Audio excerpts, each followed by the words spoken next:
Assalamualaikum warahmatullahi wabarakatuh. Selamat datang di pembelajaran biologi pada materi keanekaragaman hayati. Apa saja yang akan kita pelajari pada keanekaragaman hayati? Pengertian, tingkatan, penyebaran flora dan fauna, manfaat, dan upaya pelestarian. Pengertian keanekaragaman hayati.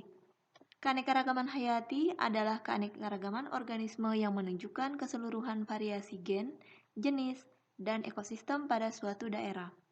Jadi, keanekaragaman hayati melingkupi berbagai perbedaan atau variasi bentuk, penampilan, jumlah, dan sifat-sifat yang terlihat pada makhluk hidup. Tingkatan keanekaragaman hayati meliputi tingkat gen, spesies, dan ekosistem. Bagaimanakah bentuk keanekaragaman hayati tingkat gen? Yaitu keanekaragaman yang terjadi pada satu jenis makhluk hidup. Contohnya spesies jeruk. Kita bisa lihat ada beberapa variasi dari buah jeruk. Misalkan jeruk manis, jeruk lemon, jeruk nipis, dan lain-lain. Contoh yang lainnya pada hewan kucing. Di sini kita bisa lihat dari jenis kucing ada beberapa variasi, misalkan Angora, Persia, dan setiap variasi tersebut ada perbedaan. Jadi, perbedaan yang ada diakibatkan oleh gen. Untuk yang kedua, keanekaragaman hayati tingkat jenis, yaitu adanya variasi yang terdapat pada berbagai spesies makhluk hidup dalam satu famili. Misalkan dalam famili Felidae. Di sini ada spesies kucing, harimau, singa, dan cheetah. Jadi, di antara jenis-jenis makhluk hidup ini ada kekhususan yang mereka miliki. Ciri khusus antara harimau, singa, dan kucing tentunya berbeda. Contoh lain pada tumbuhan, misalkan pada famili Arecaceae. Arecaceae atau suku pinang-pinangan memiliki beberapa jenis tumbuhan seperti kurma, sagu, dan kelapa. Ketiga jenis tumbuhan ini memiliki perbedaan, dan perbedaannya terjadi dalam satu famili. Keanekaragaman tingkat ekosistem. Setiap ekosistem memiliki ciri lingkungan yang beragam, yaitu pada lingkungan fisik dan kimia. Dan ini akan mempengaruhi vegetasi tumbuhan dan hewan yang ada di dalamnya. Secara umum, penyebaran flora dan fauna di Indonesia dipengaruhi oleh letak geografis. Nah, dan ini terbagi ke dalam 3 bagian, yaitu Indonesia Barat, Indonesia Tengah, dan Indonesia Timur. Garis Wallace memisahkan antara daerah Indonesia Barat dan Indonesia Tengah. Sedangkan garis Weber memisahkan antara Indonesia Tengah dan Indonesia Timur.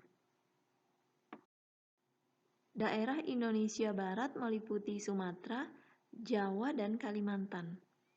Indonesia Tengah terdiri dari Sulawesi dan Nusa Tenggara. Sementara untuk Indonesia Timur meliputi wilayah Papua. Indonesia Barat memiliki tipe flora dan fauna asiatis. Beberapa dari flora dan fauna tersebut bersifat endemik. Endemik adalah makhluk hidup yang hanya ditemukan pada daerah tertentu dan tidak terdapat pada daerah lain.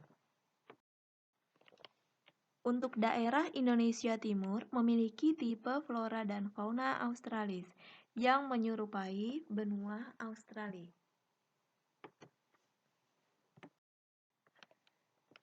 Indonesia Tengah merupakan daerah peralihan meliputi Sulawesi, Bali, dan Nusa Tenggara memiliki tipe flora dan fauna yang khusus.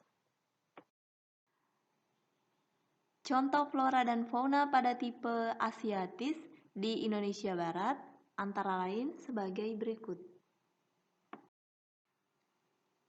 Berikut ini adalah beberapa contoh flora dan fauna pada tipe Australis. Dan contoh flora dan fauna pada tipe peralihan adalah sebagai berikut. Dengan adanya keanekaragaman hayati, dapat memberikan manfaat yang sangat besar dalam bidang ekonomi, ekologi, dan sosial.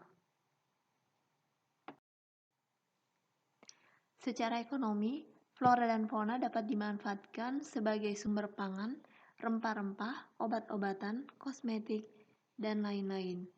Beberapa ada yang dapat dijadikan sebagai sumber devisa negara, misalkan pada industri kayu dan rotan. Manfaat lain yang tidak kalah penting adalah dalam bidang ekologi, yaitu hutan hujan tropis dapat berfungsi sebagai paru-paru dunia, mempertahankan suhu global, mengurangi pencemaran, dan sumber plasma nutfah. Selain itu, dapat digunakan sebagai tempat pariwisata, penelitian pendidikan, dan rekreasi. Contoh upaya pelestarian keanekaragaman hayati. Taman Nasional. Contoh Taman Nasional Gunung Leuser dan Taman Nasional Ujung Kulon. Berikutnya, cagar alam. Salah satu cagar alam yang memiliki keanekaragaman hayati yang unik adalah Krakatau. Hutan wisata berfungsi untuk keperluan pendidikan, konservasi alam, dan rekreasi. Contoh, hutan wisata Pangandaran. Selanjutnya, taman laut. Pelestarian keanekaragaman hayati di taman laut berguna untuk melindungi plasma nutfah lautan. Derawan dan Bunaken adalah contoh taman laut yang terkenal akan keindahannya. Hutan lindung, selain untuk melindungi lahan agar tidak terjadi erosi dan untuk mengatur tata air, juga dapat berfungsi untuk melestarikan keanekaragaman hayati. Pelestarian keanekaragaman hayati di kebun raya bertujuan untuk konservasi tumbuhan secara ex situ untuk keperluan ilmu pengetahuan dan rekreasi. Contoh Kebun Raya Bogor dan Kebun Raya Purwodadi.